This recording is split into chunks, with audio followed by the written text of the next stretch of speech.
Good afternoon. Let me tell you today about a fascinating man, a famous biographer and a man of great intellectual acumen. His name is Maurois.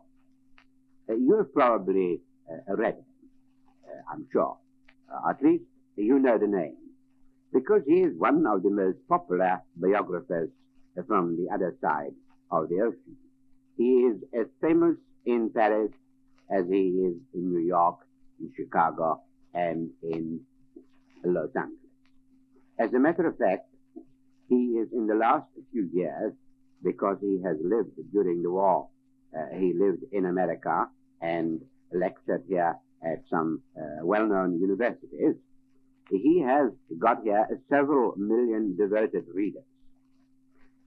Now, you see, Maurois, whom I have the pleasure to know personally, Maurois won his fame during the First World War, or shall we say just before the First World War. Actually, Maurois should not have been a writer at all. He's one of those few people who got their success very late in life and did not start, as most of other writers, very early in his youth to become occupied wholly with poetry, with literature, or with any of the other artistic endeavors. As a matter of fact, Maurois was a businessman. He was a good businessman.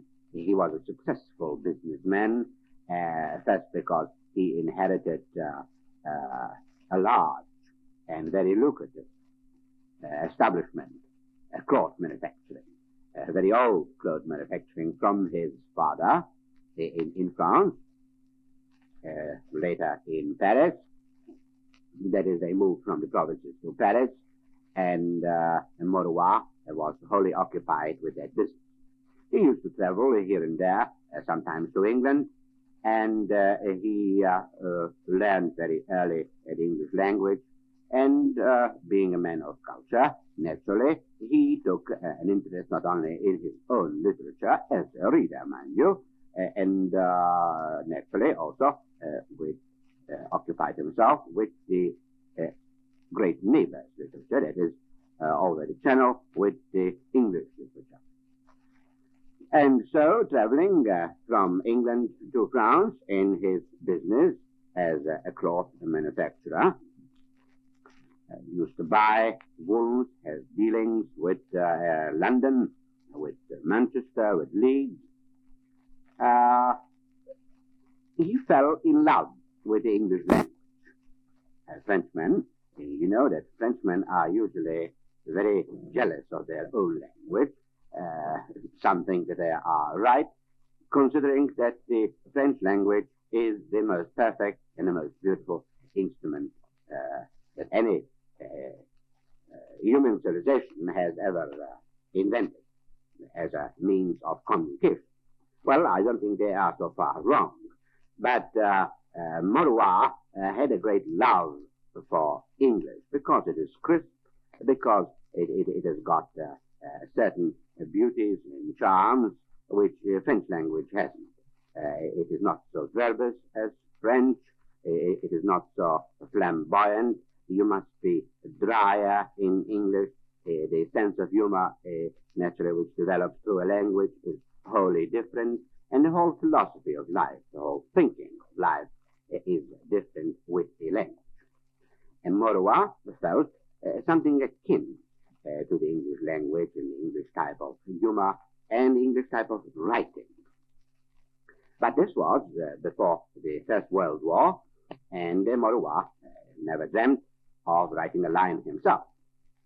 Then, when the war broke out and France was England's ally, Maurois, being in the French army and having a knowledge of England and English, became the liaison officer between the French and British High Command. He traveled in England a lot. He was in the War Office, the French War Office, and in the battlefield. There he lived with English officers, with British, I should rather say, with Canadians, with Scotsmen, with Welshmen, and with the Empire colonials, and with the Indians, New Zealanders, Africans, and so forth. And Maurois fell in love with that English type of mentality, that Anglo-Saxon way of living. And during his leisure hours, when he got time, he did something for himself which he never expected that something serious would come out of it. That is, he jotted down some of his observations and little incidents of army life, particularly of British army life. And out of that came a creature in the alive by the name of Colonel Brumble. He called it at first just Colonel Brumble, but as this was a British colonel, he called it the Le Silence de Colonel Brumble. That is the silence of Colonel Brumble. And he showed it to a friend, just sort of jokingly. You know, this friend said, he was a Frenchman, and he said, "My God, I have never seen in French literature an Englishman so truly depicted. Is this really yours, or have you written it down from somewhere?" I said, "No, I have just come across several such British types, and I thought this is the ideal, silent, sort of lovable kind of Colonel Blum." Of course, Colonel Blum was not invented then by the magnificent English cartoonist David Law, whom you probably have seen his cartoons in the American press from time to time. I think that he is one of the very greatest cartoonists that has ever lived, and certainly the greatest cartoonist now in the Anglo-Saxon world, if not in the whole world. And so to go back to our friend Maurois and his silent Colonel Brumble, a French publisher who saw the manuscript thought, now this would be one of the finest things that we can publish as a sort of liaison work and goodwill work between the British and French people. The book came out and it had a phenomenal success. An unknown writer. Who is this Maurois? Nobody knew. But the French press gave it, as it usually happens sometimes in France, when a good book comes out, it is a sensation. Just as you might say that here Mickey Cohen might be a sensation. There, a great book, a great painting, or a great piece of music is a sensation, and it is front-page news. Now, such front-page news was Maurois in Paris just after the war. It was immediately translated into English, and the same success was given to it in London, also in New York, in Sydney, and in Johannesburg, everywhere where English was read. Naturally, it was translated in many other languages on the continent, the whole of Scandinavians, and even in Germany. He was taken up in Germany, that is the pre-Hitlerite Germany, of course. He was taken up as the delightful French raconteur of fine human stories. But this was not the great and the real Maurois that was to come. You see, Maurois, having this success with his first book, gave up completely. And he decided to devote his time, his whole life, to writing. Knowing English so well, and knowing the English history and literature so perfectly, Maurois went about to make, or I should rather say, to put up a living monument for the great ones who have become classics and are sometimes so distorted in the impressionable age when young boys and girls go to school, and it's stuffed into them the poetry of magnificent poets, but later in life they never somehow return to them. And it is the death of poetry. It is one of the most dangerous things that one can do if a great, fine, sensitive poet falls into the hands of an unimaginative, tired, underpaid, and overworked teacher, no matter which sex she or he is. But you cannot expect a love for poetry or for the poets from such a first test, from such a first sample of poetry as we get in school and high school. Now, Maurois wanted to revive the great poets, especially the great English poets, the great romantic poets, Shelley and Byron. And he wrote a book on Shelley in the form of not a novel, but it looked like fiction because his life is so fascinating, Shelley's life, that is. It's so full of drama and so full of poetry that his very life is one great poem, unfortunately cut off in the middle, because Shelley, as you know, died so very young. He was drowned. And then there is that romantic life of Byron. Now, very few people in this century know the greatness of Byron, not only as a poet, but as a great fighter for liberty. The man who the whole of Europe looked upon as one of the revolutionary poets. The man who went to Greece, and as a matter of fact, he died in Greece in the fight for Greece's liberty and freedom. Now, Maurois revived all these great lives and made it understandable to the millions of readers who would not have otherwise gone to find out for themselves. He wrote in a charming style, without the romanticism of the earlier biographers, who only tried to make of their heroes either a sort of black and white pictures, either they are full of sin or they are full of glory and magnificence and so forth. Now, Maurois, having really fantastic success with these two books, wrote another one about a great Jew, a great statesman, Benjamin Disraeli. Now, Benjamin Disraeli was again also a great romantic figure and a writer, a novelist, quite unique in the history of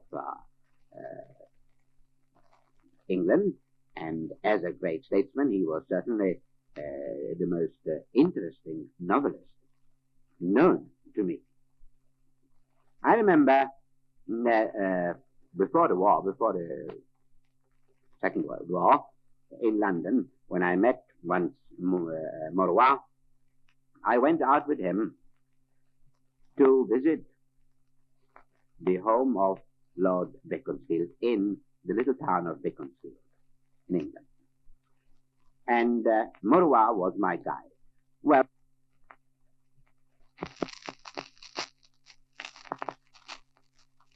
you can imagine that there was no better guide needed because he knew every nook and corner. He knew the hall. It's one of the lovely old houses, which is now almost a museum, a Disraeli museum in England. And you know that the Conservative Party, it's rather interesting, that is Churchill's party, look upon Disraeli still as their most brilliant leader that they ever had. And on his anniversary of his death, they, that is the Conservatives of England, make a sort of pilgrimage to Beaconsfield, and speeches and reception in the evening, and from all over the country. This day is called Primrose Day because of a little incident that Queen Victoria gave Disraeli, or was it the other way around, I forget. It gave Disraeli a bunch of primroses, and it was, in any case, his favorite flower. Now, I went with Maurois one morning from London to Beaconsfield. And I remember the real charm and that civilized French Jew with his grey moustache, his rather longish nose, and a smooth, dreamy face with brown, soft, very sympathetic eyes, and the man who will tell you a joke without laughing, or he will tell you the wittiest story just with a raise of his eyebrow. This Maurois, he took me around and he showed me the portrait gallery, and from there we saw all the certain manuscripts of Disraeli, which I did not know. And then we went into the library of Disraeli, a beautiful study, where he had also some of the books of his father, that is, Disraeli's father, Isaac Disraeli, who was, as you remember, also a writer. Not a novelist, but a man who collected the curiosities of literature, and was quite a personality at the beginning of the 19th century in London, in England. He also spent most of his life in the British Museum. Now, Disraeli did not just become a collector of curiosities of literature, but a creative writer, a novelist of first rank. I mean, the first political novelist, the first social political novelist in English literature.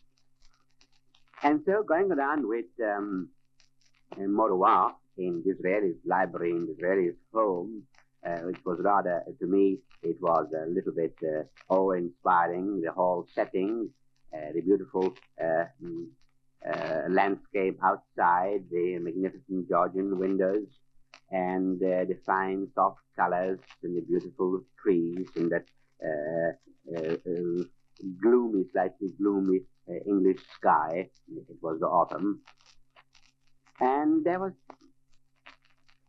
somehow in these surroundings, there was a breath of the eternal England, and there was a great personality. The shadow of Disraeli was still within the walls of his study. And I remember how I found there a book, and I opened it. It was tucked away among hundreds of others. It was a novel published in the 50s of the 19th century, of last century. And I opened the first pages.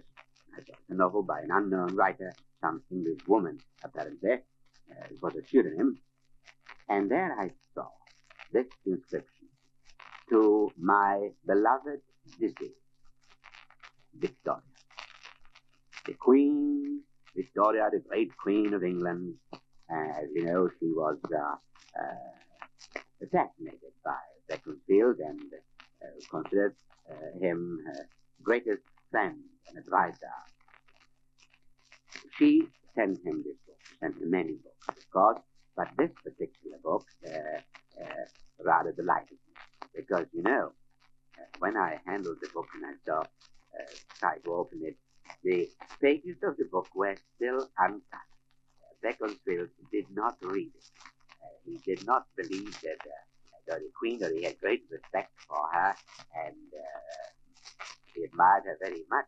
Nevertheless, in her taste of literature, Beaconsfield did not receive.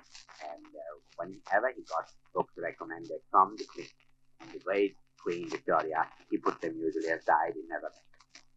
And so I remember I showed this book to Maurois, the great biographer of Disraeli, And, it gave me immense pleasure when Maurois told me that if he would have known about this book, he would certainly have devoted a whole chapter, because this was the first proof that he had seen that Disraeli did not read the books that Queen Victoria recommended.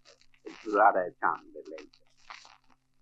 Now, you see, Maurois is not only famous as a great biographer, as I've just told you, he is also a delightful writer, a novelist, and a short story writer. One of his short stories is so pregnant with drama, and it is also a Jewish little short story that I would like to read to you.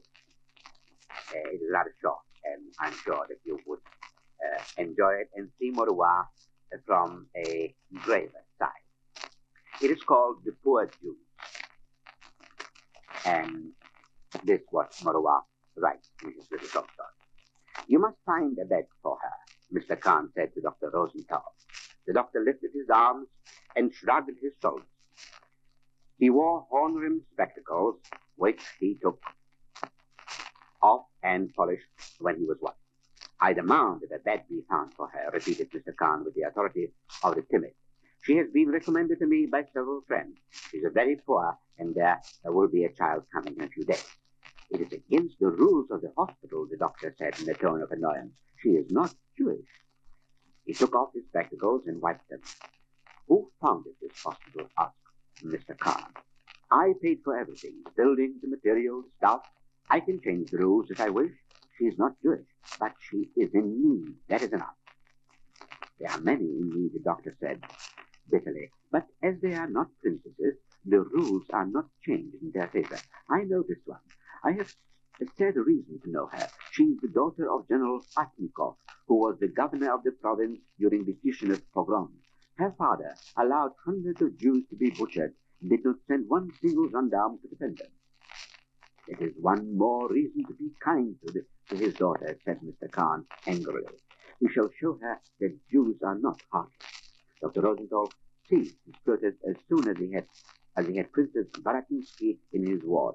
She was pretty, sweet, and grateful. The revolution and her exile had made her timid. She had to fly from Russia on horseback and behind one of her uncles.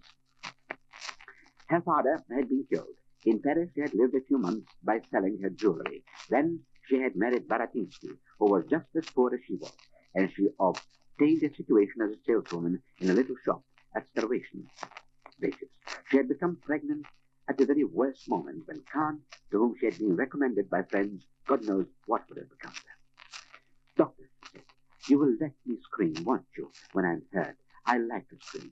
Rosenthal smiled. She had disarmed him. Besides, everyone in the hospital loved the little princess. Her nurse, Mademoiselle Esther, knitted nighties for the baby. In the evening, Prince Baratinsky, who was a taxi driver, came to see her and sat beside her bed. She leaned toward him and, speaking low, told him 1,000 tender, foolish nothings that made him laugh.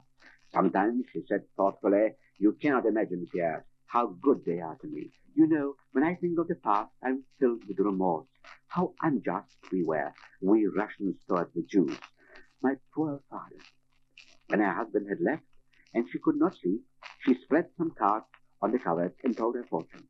Well, are the cards favorable? Asked Mademoiselle Esther gaily, finding her dreaming of the cards. But the little princess shook her head. She believed in cards. The hospital was scrupulously clean. The white walls carved to meet the ceiling, making the microbe nest vulnerable. Dr. Rosenthal, a crank for his disinfectants, knew his work. Accidents were rare in the hospital, almost unknown. But the little princess got very sick. She got very ill. Rosenthal took off his spectacles, took out his handkerchief, and polished them. Bad business, he said. How? What can it be? She cannot have become infected here. Where could she have got the germ? He was never to know where the little princess had got the germ, and her infection was very dangerous. It was difficult to find the prince, who, in order to earn money, was now working at night. At last he came and sat down by the bed. He was tall with a shaven head, with curious and ease of an officer of the guards. And so, at the last minute, when she was having the baby and she was in delirium, the only thing that they stood around her. Do you see, Pierre, she was saying in delirium, all those Jews, they must be burned. She tried to quiet her and look at her and the others with asking them for forgiveness, but she went on, earnestly, passionately. Go, call my father, tell him everything. My father is governor of the province. Tell him to throw all those Jews to the peasants. Have them hanged up on the wayside trees. That one, Pierre, that one in the spectacles. Kill him. Kill all the Jews. Her voice rose, sharp, anguished, stunned. Kahn, Rosenthal, and Mademoiselle Esther stood round the bed of the dying girl, looking at each other with eyes filled with tears. You see, my friends, it is a little story of Marcel Proust. In the manner, I should say, of Marcel Proust by Maurois. It is a story which he wrote a few years ago. There are many such little stories, Jewish stories and French stories, and stories about England and America, the human side and the irony sometimes of the human side.